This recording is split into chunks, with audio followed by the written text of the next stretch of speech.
ও ভাই, নাহিদ রানা কি খেললো ভাই! গতকালকে নিউজিল্যান্ডের এগেইনস্টে বাংলাদেশ জয় পেয়েছে ৬ উইকেটের। বিশাল জয়ই বলতে হবে। হাতে আরও প্রায় ১৫টা ওভারের মতো বাকি ছিল। সেই ১৫টা ওভার বাকি থাকতেই বাংলাদেশ দল জিতেছে। সেটা তো ব্যাটিংয়ের কথা। ব্যাটিংয়ে তানজিদ তামিম দুর্দান্ত।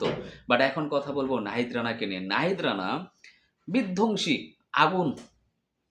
বোলিংটা যিনি তখন করতে আসেন, তার কাছে মনে হয় যেন তিনি আ মানে বল ছুড়ছেন না, গোলা ছুড়ছেন, আগুন ছুড়ছেন, বোমা মারছেন, এরকম একটা বিষয়। কারণ দেখেন ১৪৫, ১৪৬, ১৪৭, ১৪৯, ইভেনচুয়ালি গতকালকে সর্বোচ্চ স্পিড ছিল ১৫১।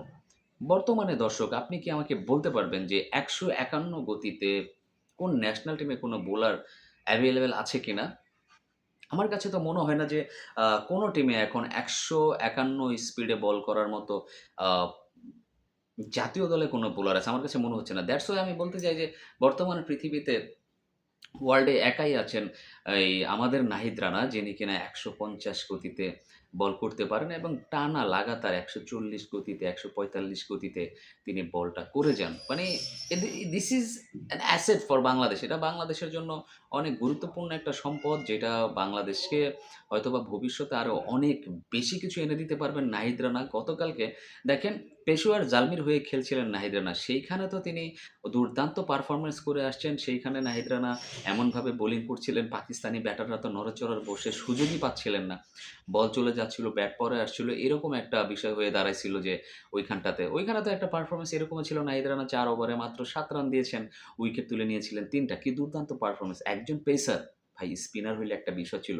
কিন্তু কথা হচ্ছে একজন পেসার যখন আপনি ৪ ওভার বল করে ৭ রান দিয়ে ৩ টা উইকেট তুলে নেয়, এখানে মেইডেনও থাকে, তাহলে আপনি চিন্তা করেন যে সেই পেসারটা আসলে কোন লেভেলের পেসার। তো সেই পারফরম্যান্সটাই না কন্টিনিউ করতেছে নাহিদ রানা। যদিও ১ম ম্যাচটাতে ভালো পারফরম্যান্স দেখাইতে পারেন নাই, করতে পারেন নাই। বাট ২য় ম্যাচটাতে যেইখানটাতে আপনার সিরিজটা জয়ের জন্যই মাঠে নেমেছিল নিউজিল্যান্ড আর বাংলাদেশের টার্গেট ছিল তাদেরকে আটকে দেওয়া। সেই আটকে দেওয়াতে কিন্তু নাহিদ রানা অগ্রণী ভূমিকা পালন করেছেন। তিনি তার স্পেলের ১ম বলেই এসে হ্যান্ড্রি নিকলসের উইকেটটা তুলে নেন, লেগ বিফোর উইকেট। তারপরে উইল ইয়ং, তারপরে ফক্সক্রফট, তারপরে আপনার মানে যে ৫ টা উইকেট তিনি তুলে নিয়েছেন, বাউন্সার বলেন, ইয়র্কার বলেন, বোল্ট বলেন, মানে দুর্দান্ত বোলিং করেছেন। একজন বোলার, ফাস্ট বোলার ফিউরিয়াস হবে এবং সেই ফিউরিয়াসটা আপনার নাহিদ রানার বোলিংয়ে না পুরোপুরিভাবে একদম নজরে আসে ভাই। পুরোপুরিভাবে নজরে আসে। কারণ আপনার দলে এরকম একজন পেসার আছেন যিনি ১৫০ গতিতে বল করতে পারেন। আর তিনি যদি অ্যাগ্রেশন না দেখান, তাকে দেখে যদি অপোজিশন টিমের ব্যাটাররা ভাই ভয়ই না পায়, তাইলে আপনি আসলে কোন ধরনের পেস বোলার, কোন ধরনের ফাস্ট বোলার। শোয়েব আক্তারের কথা মনে পড়ে যায়। শোয়েব আক্তার যখন বল করতে আসতেন দৌড়ে একদম সীমানার কাছ থেকে, তখন কি ব্যাটসম্যানদের মানে হৃদয়ে কাঁপন ধরত না? তারা কি ভয় পেতেন না? তো নাহিদ রানার ক্ষেত্রেও আমার কাছে মনে হয় যেন এটা হইছে। দেখে মনে হয় না অত স্পিডে বল ছোড়েন, বাট বল তো ছোড়েন ভাই। বল তো ছোড়েন। ১৫০ কিলোমিটার পার আওয়ার গতিতে তিনি বল ছোড়েন। চিন্তা করা যায়। একটা সময়ে এট a টাইম অনেক দেশেই অনেক এরকম স্পিডি বোলার ছিলেন। নিউজিল্যান্ডেরই ছিলেন শেন বন্ড, তিনিও ১৫০, ৫২, ৫৩ গতিতে বল করতেন।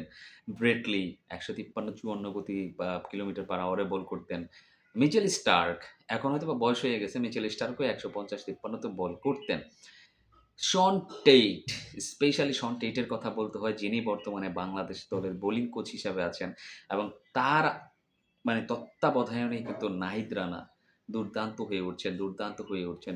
এই শন টেইটই কিন্তু প্রায় অলমোস্ট শোয়েব আক্তারের সেই ১৬১ গতির বলটাকে ১৬১.৯ এরকম ছিল হয়তোবা শোয়েব আক্তারের বলের স্পিড কিলোমিটার পার আওয়ার। সেইখানটাতে শন টেইট কিন্তু অলমোস্ট কাছে পৌঁছে গিয়েছিলেন। ২য় ফাস্টেস্ট মনে হয় শন টেইটই হবেন। তো সেই শন টেইটের তত্ত্বাবধানে যখন বাংলাদেশের নাহিদ রানা খেলছেন, তিনি অবশ্যই আরো ভালো মানের ফাস্ট বোলার হয়ে উঠতে পারবেন। তবে এরকম রত্নের ভাই যত্ন নিতে হবে। এরকম রত্নের যত্ন নিতে হবে। বল করছেন, মানে করতে, করতে ইনজুরি যদি একবার অ্যাটাক করে বসে, তাইলে কিন্তু ভাই হিউজ প্রবলেম, হিউজ প্রবলেম। আর সেই জিনিসটাই কিন্তু শন টেইটকে দেখতে হবে। হয়তোবা বিসিবি তাকে এইজন্যই রেখেছে যে, এইরকম একটা সম্পদ, সেই সম্পদটাকে কিভাবে আগলে রাখা যায়, সেই আগলে রাখাটা দায়িত্বটা হয়তোবা শন টেইটের কাঁধেই আছে। তো আমার বিশ্বাস অদূর ভবিষ্যতে ইন ফিউচার যতটা আগাবে হয়তোবা স্পিড আরো কিছুটা বাড়তে পারে নাহিদ রানার।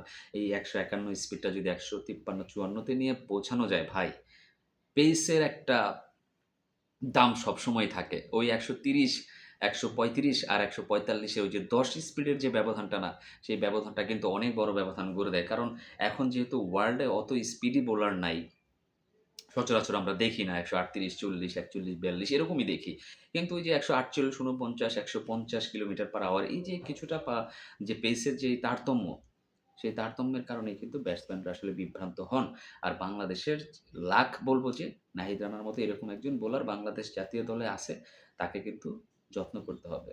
আবার যত্নের অভাবে যদি ইনজুরিতে পড়ে যায়, তাইলে কিন্তু বাংলাদেশ একটা সম্পদ হারাবে। So hats off to Nahid Rana গতকালকের এই ১০ ওভার বল করে ৩২ রান দিয়ে ৫ টা উইকেট তুলে নিয়েছেন। এটা তার ক্যারিয়ারের ২য় ৫ উইকেট হল। তো হোপফুলি নাহিদ রানা বাংলাদেশের জন্য আরো অনেক কিছু বয়ে নিয়ে আসবে দর্শক। আপনার কি মনে হয়? আপনার গুরুত্বপূর্ণ মতামত অবশ্যই কমেন্টস বক্সে জানাবেন। সবাই ভালো থাকবেন, সুস্থ থাকবেন। আসসালামু আলাইকুম।